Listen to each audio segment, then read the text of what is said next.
Dimo Soare, député président du conseil départemental de Goudiri, s'entretient avec Jo Maron. Dimo Soare, bonsoir. Oui, bonsoir, M. Maron. Vous êtes député à l'Assemblée nationale. Vous êtes également le président du conseil départemental de Goudiri. Goudiri qui enregistre aujourd'hui 7 cas de coronavirus. Dites-nous comment ça se passe sur le terrain. Quelle est la situation sur place? Bonsoir, M. Maron. Bonsoir aux auditeurs de la RFM. Voilà, M. Maron, comme vous l'avez dit, on a enregistré aujourd'hui 7 cas au niveau du département de Goudiri. Et donc, c'est dire que c'est une situation assez inquiétante.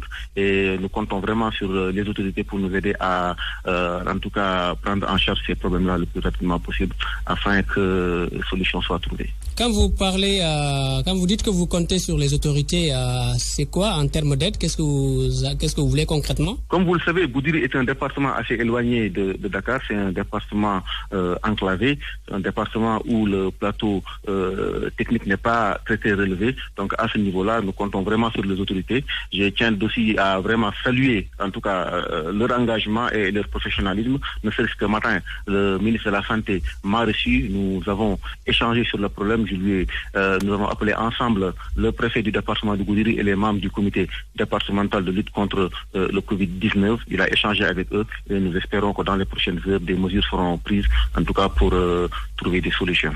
Et vous, à votre niveau, quelles sont les mesures que vous avez à prendre sur le terrain, puisqu'on pense que déjà il y a des cas de transmission communautaire? Nous, en tout cas, au niveau de Goudiri, en tant que collectivité territoriale, en accord avec les autorités administratives et sanitaires du département, depuis le début, nous avons en tout cas pris des mesures. Nous avons appuyé les autorités pour en tout cas prendre en charge les problèmes auxquels les autorités étaient confrontées. Donc, à ce niveau-là, donc nous jouons notre partition. Maintenant, bon, nos moyens étant très limités, nous ne pouvons compter que sur l'autorité, sur le ministère de la Santé, pour en tout cas nous aider à régler ce problème-là. Aujourd'hui, je pense qu'il nous faut être dans l'anticipation. Il y a plus de 350 personnes qui sont aujourd'hui mises en quarantaine. Tout un village est confiné. Je pense qu'il nous faut être dans l'anticipation et que avoir en tout cas le maximum de types de prélèvements au niveau du département de Goudiri pour en tout cas procéder à un prélèvement massif des populations confinées, mais aussi en tout cas adapter en tout cas le centre de santé de Goudiri pour tout simplement accueillir des cas suspects, éventuellement des cas positifs. Plus de 300 personnes mises en quarantaine. Aujourd'hui, c'est très compliqué sur place, mais comment vous parvenez à les prendre en charge? Comme je l'ai dit tantôt, nous en tant que collectivité territoriale, nous jouons notre partition. Je pense que les autorités administratives aussi, le gouverneur de la région de Tambacounda et le préfet du département de Goudiri et l'ensemble des autorités administratives et sanitaires du département, en tout cas, font leur maximum possible pour en tout cas prendre en charge ces problèmes-là. Je l'ai dit tantôt, ne serait-ce que ce matin, le ministre de la Santé a pris des mesures pour appuyer le comité départemental de Goudiri pour prendre en charge ces problèmes-là. Donc, à ce niveau-là, je pense que l'autorité a monté tout son engagement et nous espérons vraiment que dans les prochains jours, en tout cas, nous allons pouvoir être en mesure de régler les problèmes. En termes d'évaluation, à combien estimez-vous les besoins en aide sur place, alimentaire, entre autres? Aujourd'hui, ce qui est urgent dans le département de Goudiri, je l'ai dit tantôt, c'est de relever le plateau technique au niveau du centre de santé pour pouvoir accueillir des cas suspects et des cas positifs.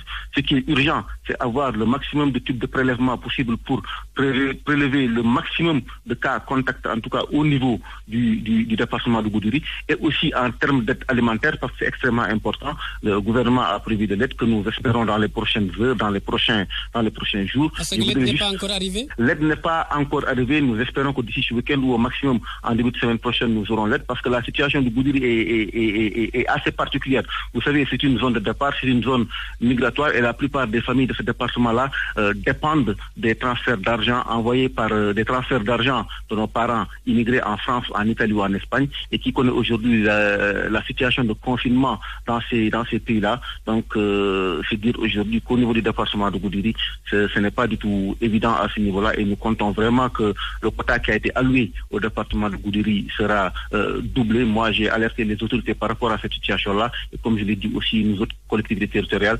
nous allons jouer notre partition.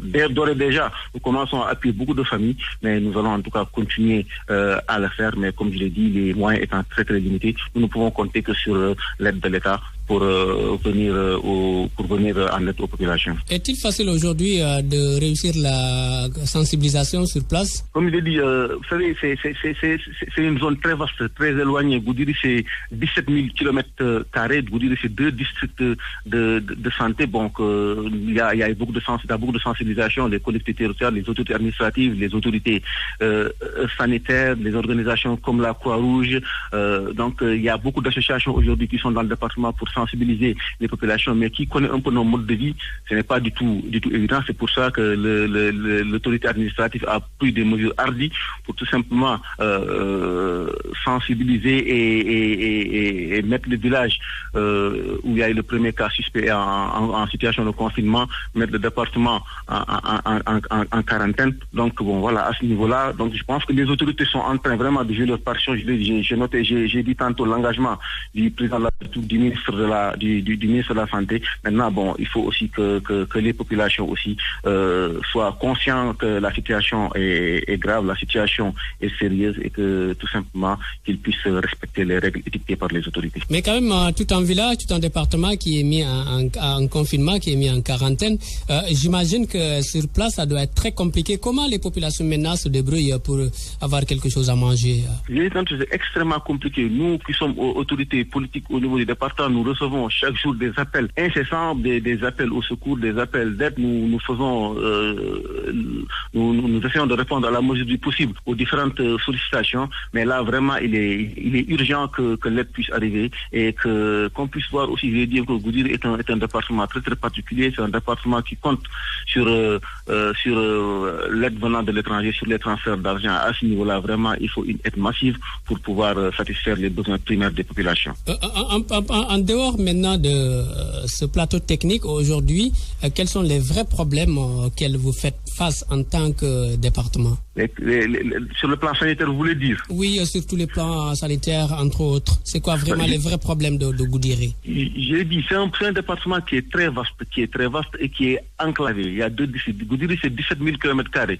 Je l'ai dit tantôt, donc il y a un problème au niveau des 2 centres de santé, au niveau des districts de Goudiri comme des districts de Djankiamakan, des problèmes de personnel, des problèmes liés tout simplement au plateau technique. À ce niveau-là, ce matin, nous avons eu un entretien très très intéressant avec le ministre de la Santé qui a instruit ses services vraiment pour prendre en charge, en tout cas, le cas de Goudiri, prendre en charge, en tout cas, prendre des mesures urgentes contre le Covid-19, mais aussi à moyen et à long terme, tout simplement, essayer de travailler vraiment à renforcer le plateau technique au niveau de notre département. Nous aussi, en tant que collectivité territoriale, le conseil départemental de Goudiri a lancé récemment un projet avec la diaspora et le PAISD, le programme d'appui aux initiatives de solidarité pour le développement, pour avoir un centre de santé de référence à Goudiri et un centre de santé secondaire à Ban Israël dans l'arrondissement de Djankiamakan.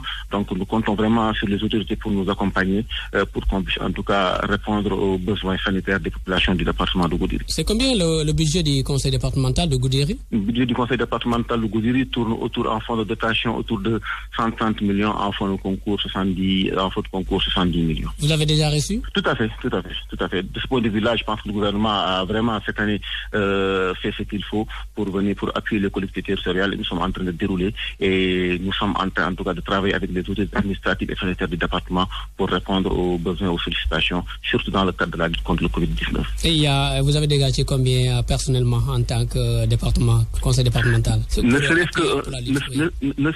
qu'en appui aux autorités, au comité départemental, nous en sommes presque à bientôt 6 millions, 5 millions 500, quelque chose comme ça, et nous en sommes à 3 millions en appui en nature qu'on donne aux populations, et nous préparons un appui assez important en complément de ce que le gouvernement est en train de faire pour l'aide alimentaire. Quel est le message aujourd'hui que vous avez envie de lancer envers vos populations? Le message message que j'ai, c'est d'abord envers le gouvernement, remercier le président de la République, le ministre de la Santé pour ce qu'ils sont en train de faire. En tout cas, le président de la République nous a personnellement appelé pour s'enquérir de la situation et nous dire tout simplement que le gouvernement sera là pour répondre aux besoins des populations. Ce matin, le ministre de la Santé m'a reçu, nous avons eu une séance de travail. Il a appelé le comité départemental à ma présence pour assurer leur soutien. Et c'est à ce niveau-là, des mesures ont été prises ce matin et qui sont des mesures qui sont effectives. Et je pense que dans les prochaines heures, beaucoup d'autres choses vont suivre, Inch'Allah. Et maintenant, en direction de population, c'est tout simplement de rester calme et de respecter les règles édictées par les autorités. Et c'est ce qu'il faut, c'est en tout cas ensemble qu'on peut arriver à bout du Covid-19. Dimanche soirée, député à l'Assemblée nationale, président du conseil départemental de Goudiri, l'invité de RFM Soir, je vous remercie. Merci, M. Maron, merci beaucoup. Saïdou Nourouba, la parole à vous. Merci à vous, Joe Maron, et à votre invité. C'est la fin de cette édition-là. Dimanche soirée, député président du conseil